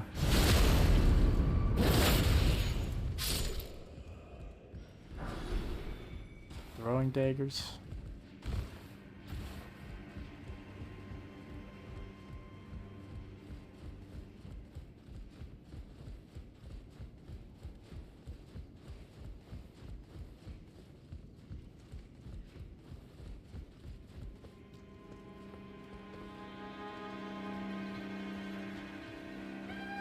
Oh shit, I remember this area. Okay, I'm probably gonna get fucked up here.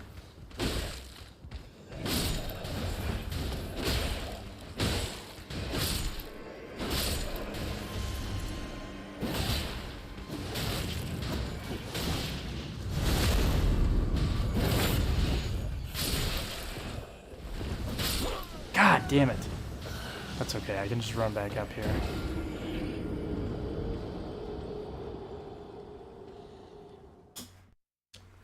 Not locked in, man. I'm not focused.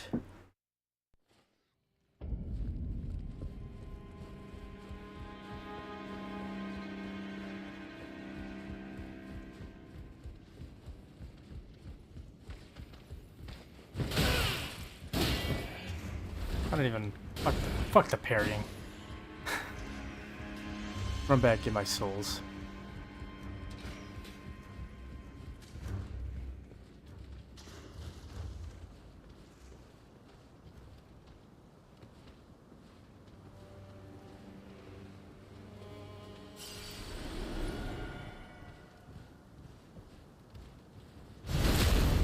There.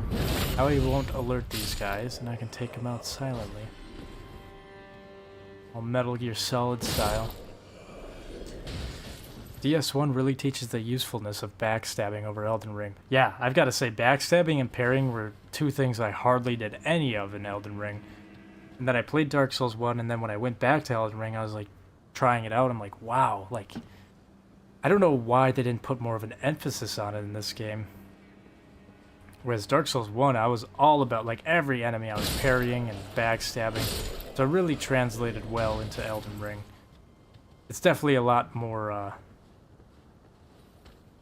lot tighter windows, though. Alright, I think that's pretty much it for this area.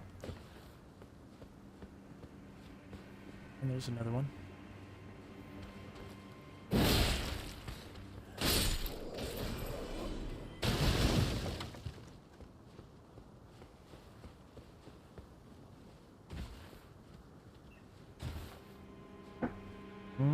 Could drop down there, which would lead back that way.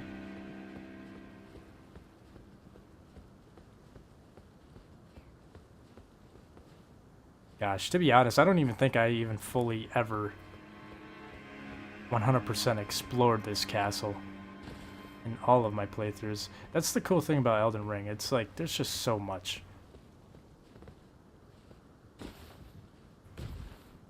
Drop down here. Stone sword key, very nice. It pays to be curious. Oh god, it's that bird. Okay, this one will spit fire at me. I need to kill him now. God, that bird just fucks you up. Well, time to run over here, and I hope whatever item that is worth it. Because I'm about to lose all my souls for it. I'm kind of going off the beaten path here, to be honest. There's just a straight shot to the boss, really, if you just follow the path, but...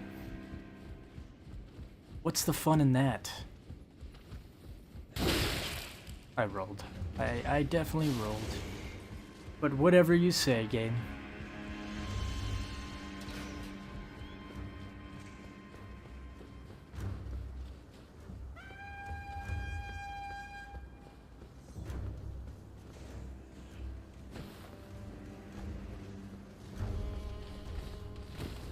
No fucking way. These guys can jump over that?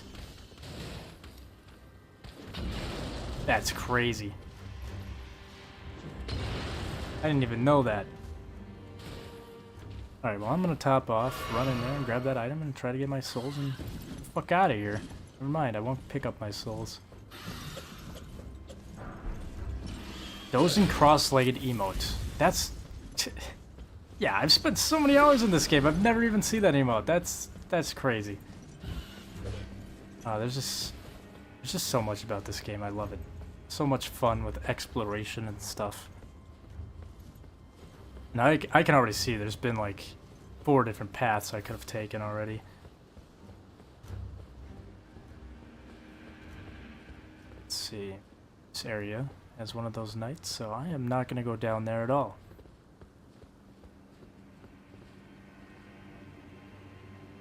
Where even is this?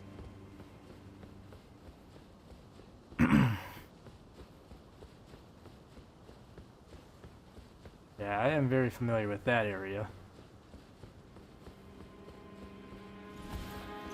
Oh, okay, that's the bridge that... okay, I understand. I understand you very well, game. Seems like a drop to death if I drop that far down. Oh, maybe I'd survive that.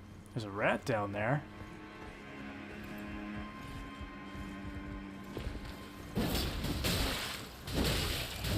Alright, fuck you guys. Give me the item. Yes. Yes. I don't care about the souls lost. I mean, I kind of do. But, nice.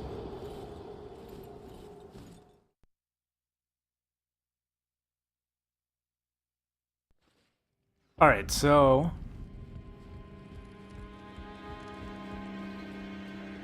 let's see, where was I? Oh, I can see my souls from here. This is kind of a risky jump. If you sprint and you jump, you should be able to make it, just barely. Oh, never mind. Well, hey, you know, on the plus side, I don't have to worry about grabbing my souls anymore. I should have held forward. What was I thinking? I think there's also an item you can get in this game that allows you to jump just a little bit further. I don't know, I feel like there was an item or something that... First off, don't think, and then try jumping. Yeah, when I first played through this game, well, not the first... I would say my first couple hours of this playthrough, I did not know that there was a sprint button. So I kept trying to jump off here without sprinting, and yeah, died every time. This area is a little tougher. These birds are going to throw bombs at you, so just kind of roll out of their way. If you have a sword, I would recommend two-handing it and just jumping up and clicking R1. I wouldn't do an R2 heavy attack.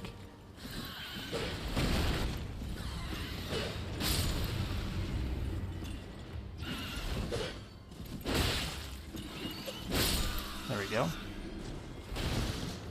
Not too tricky, but if you run in there, let them all gang up on you, you don't break these barrels, you'll probably get blown up. It will be one shot. That is the continuation of the path over here.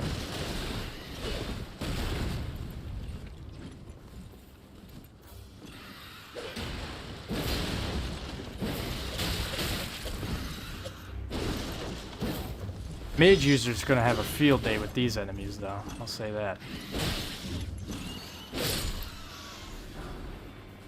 Smithing stone 2.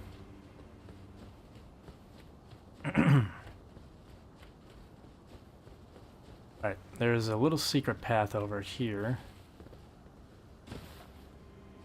Requires a little bit of platforming.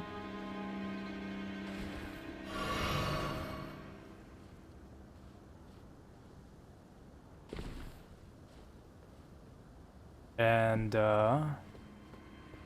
very precise falling down, I guess. Not too crazy, but...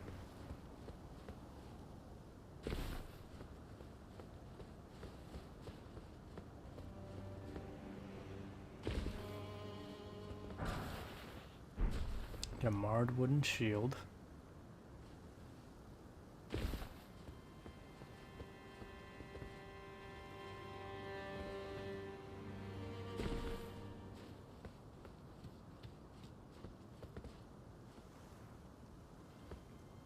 Oh, I'll never forget you. I remember getting my buddies summoned into their world. I'm like, oh, dude, check out this path over here. Unfortunately, I'll have to ruin the surprise for you guys, but when you drop on this, it'll break. Fear not, the game will allow you to live. Chase down this beetle, hopefully you get it before it disappears.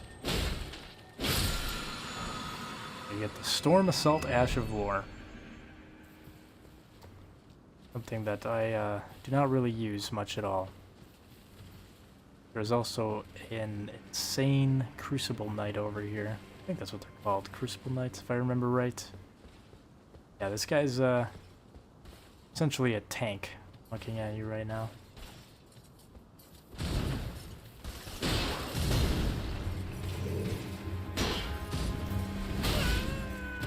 You can see we do a measly amount of damage to him, and he does a shitload of health to us. A nice little somber smithing stone over here, though.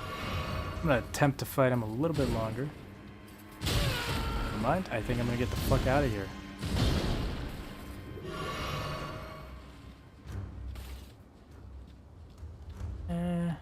Come on.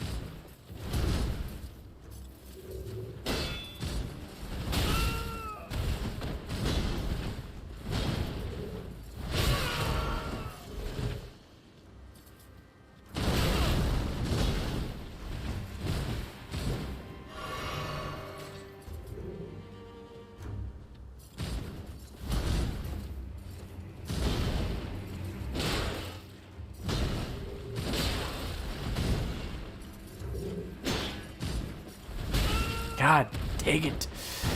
I'm getting caught up by that fucking shield bash. Alright, you know what? You got that, man. I'm getting out of here. I'm definitely way too weak to be fighting that guy right now. Oh shit. I hear him coming. Alright, elevator. Let's get the fuck out of here, please. Before he gets on, thank you. So yeah, this little elevator will bring you back to where that grace was that we just picked up. And rest at it if you'd like. I wouldn't recommend doing that. If you killed all the enemies in this area, you're just gonna have to go and do it all again. And if you know, followed the path and ran past that knight, you should still have most of your heal flasks left.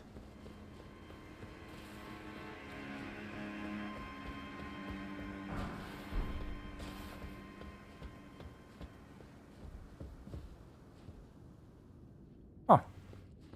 Would you look at that? Can drop down there probably pretty safely. I never noticed that there's these little these little platforms sticking out. You don't have to drop down from there though. Instead, you can go this way. Let's see, is there any item hiding over here? Nope. You can just drop down right here. There's that knight sitting over there with a another weaker version of the enemy. These guys are just chilling. But you can. This is where you can meet Rogier, the summoner that we summoned in from Margit. Talk to him here. Ah, nice to meet you. The pleasure's mine. Roger is the name. A sorcerer, as you might have guessed. I'm looking for a little something here in the castle. When I'm not hot-footing it from the troops, that is. But enough about me. What are you doing here in Stormvale Castle? This place is bristling with Tarnished hunters, you know. They sacrifice our kind for grafting. Not exactly a place I'd stroll into with... I see. Here to challenge Godric and lay your... You can see it then. Well, I'm Tarnished, but unlike you, I've seen neither hide nor... Still, I won't forget how it felt. I'm privy to a few magic... Would you care to learn more? As a fellow Tarnished... So yeah, he's got the glintstone pebble. Not a bad little... If you're a mage build, this is an alright thing to start off with. Carrying great sword. And the spinning weapon. So these two I could probably end up using, but... Well... I could use... Well, I don't know. I don't think I want to use any of them, to be honest. But, yeah. That's what he offers. We talk to him, he'll show up at the round table hold later. And that is an important little quest line with this guy. He actually will give you his, the Roger's Rapier. Really solid weapon, and on top of that, it comes with the Bloody Slash Ash of War on it. And it's, like, upgraded to at least, I want to say it's upgraded to +5 as soon as you get it. So, really solid, easy to get weapon. At least for the beginner area. But anyways, now we are either going to fight this guy, or I am going to run away in fear. Let's find out which one it'll be. I think running away in fear is going to be it.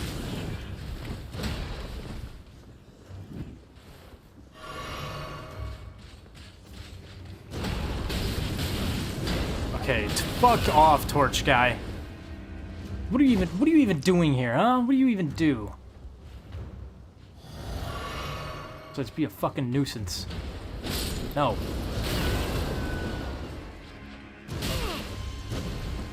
I'm stuck in a corner. How nice. And I am a beasting away from death right now. So I'm gonna try to get through this next area relatively quickly. Little golden rune right there. Little catwalk and a cool thing. You kind of look down and see down there. Looking pretty familiar, huh? is one of the grafted enemies that killed us. Well, I wouldn't say it was this specific one, because it's not, but it is like the same model essentially used for the grafted boss fight that we had at the start of the game in that church when we came out, and you know, where we had to die. Essentially the game's kind of scripted for you to die there. It's not the same one though. We will fight and get our revenge on the same one that killed us though later on. Pick this item up, cool little thing, Mimic's Veil. In other Souls games, it's a lot more difficult to find, and usually it's based off of spells. Get me out of here! Holy shit. Okay, time to run past everything. He is in a very bad spot for this too.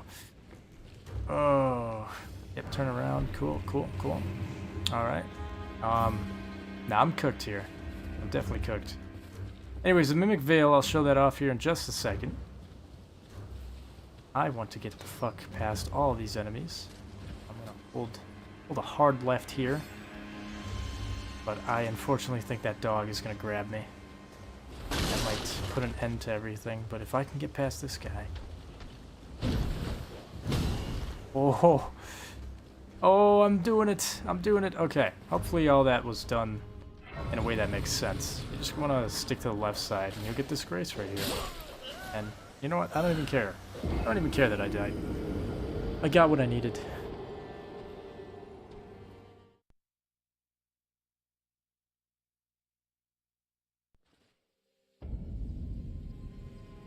Yeah, the Mimic Veil. It's a cool little thing. I usually put it in my pouch. Yeah, so the Mimic Veil is something that was... This is kind of in all the FromSoft games, but it's a little bit more hidden in the other ones. And some of them you almost need like a spell to use it.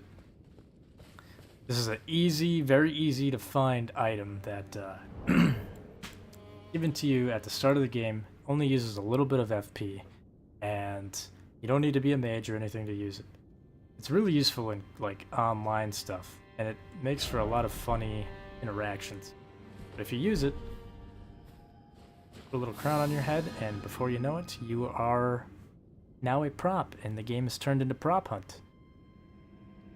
It is sometimes useful for hiding from enemies, making sure that they don't see you, but we just show you what happens if you are moving in front of an enemy.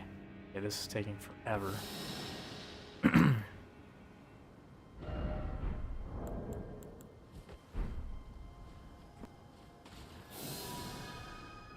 There we go.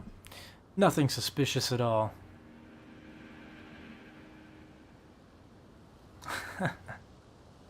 But if you're moving with this, I'm pretty sure enemies will spot you. Yep. But I will say, even with moving around in the Mimic Veil, it kind of helps you get... Enemies won't they won't aggro to you as easily as far away. So it's still useful in solo play. It's definitely a lot more useful in online invasions, stuff like that. I don't know, it's a fun little gimmicky tool. You don't have to use it if you don't want to. There should be a golden seed up there.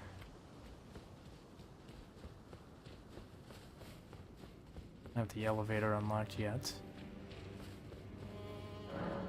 Does not open from the side, okay.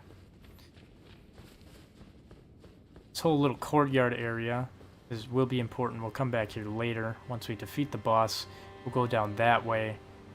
And it'll be a hell of a fight, but that direction leads to the Great Rune. Which, if you haven't fought the boss, the next boss coming up, it's not really worth going over there at this moment.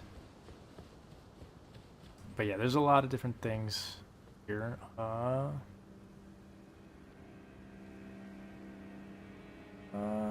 Let's try going this way. I've never done this before. Or at least I think I've gotten here a different way. Oh, I used a Wondrous Flask. I did not want to use that. Oh, I can't jump that.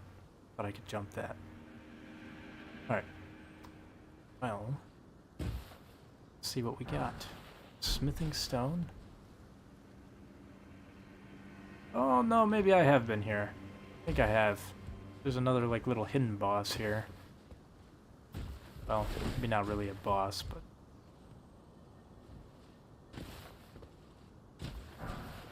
Golden rune.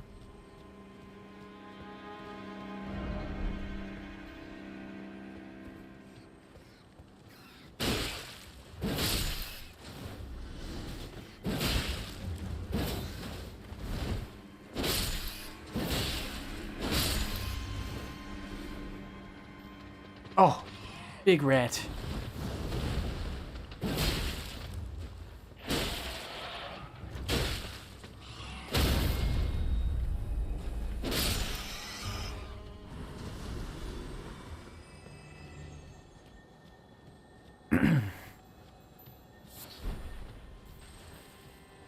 Oh, I hear an insect.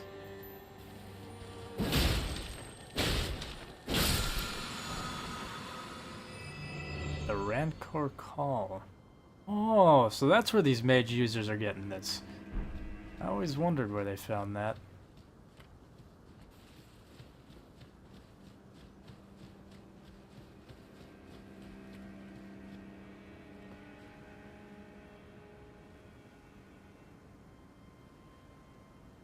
Alright, if memory serves me correctly, there's a giant enemy. Might as well be a boss. If it isn't a boss, there's definitely times where it is a boss in this game, but I would say your best bet is just grab the items, get the fuck out. There's a ladder. Oh.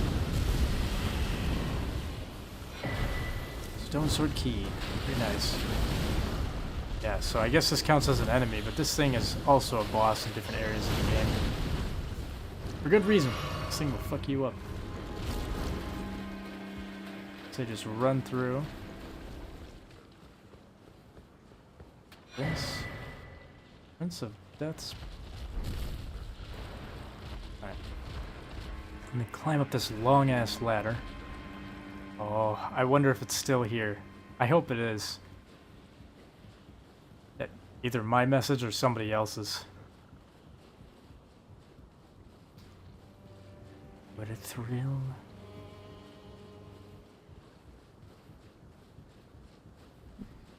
With darkness and silence through the night. What a fear in my heart. Definitely a big ass ladder. Metal Gear Solid fans know ladders like this very well. Please, please be what I think it is. Visions of Snake, yes. I remember this ladder used to be filled with messages, myself included, of you know, little Metal Gear Solid references. There's an item over there. That is the only way we can go. Let's do it. Umber smithing stone.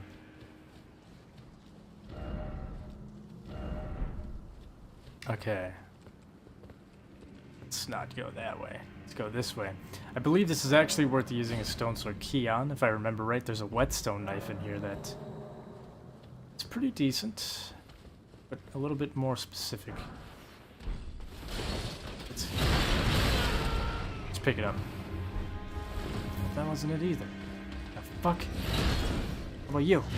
There it is. There it is. The iron wet blade.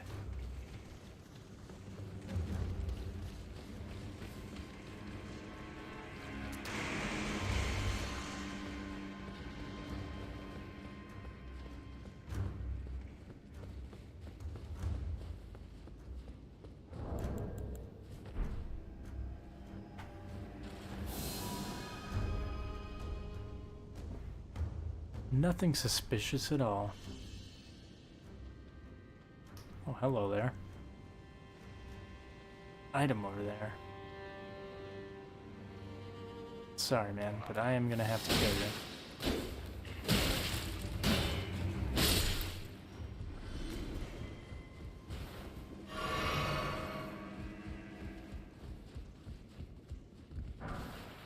arrows. 10 of them. Alright. I don't feel like running through that courtyard, so I'm just... I think I warped to the wrong one. Oh, no, I didn't. Now we're good. Alright, iron, whetstone. Let's see what this does again. Advanced choice of affinity, upgrade to a weapon. Additional effect of heavy, keen, or quality can be chosen. Alright, that's sweet.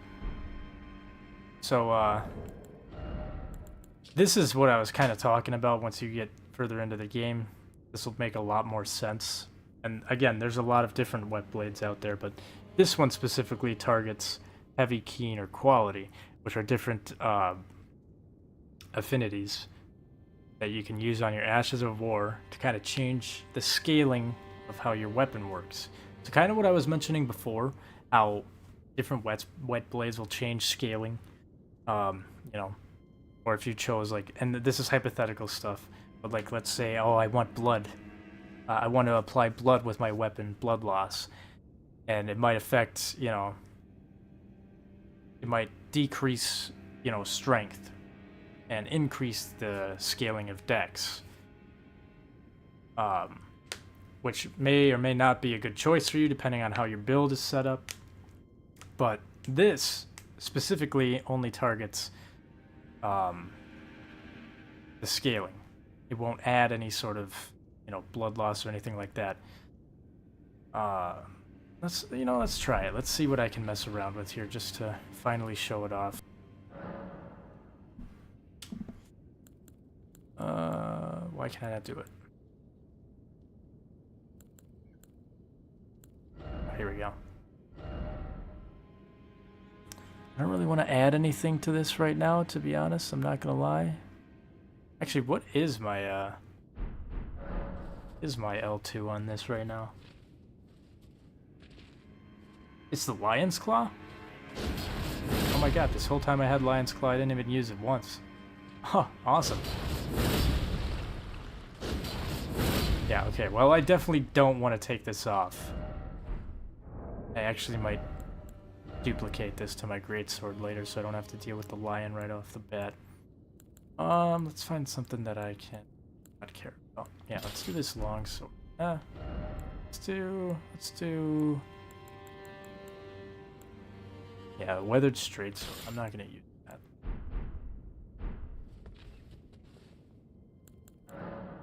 Let's try to pick an Ash of War that I probably won't use. Storm Stomp. Alright, this is what I was kind of talking about.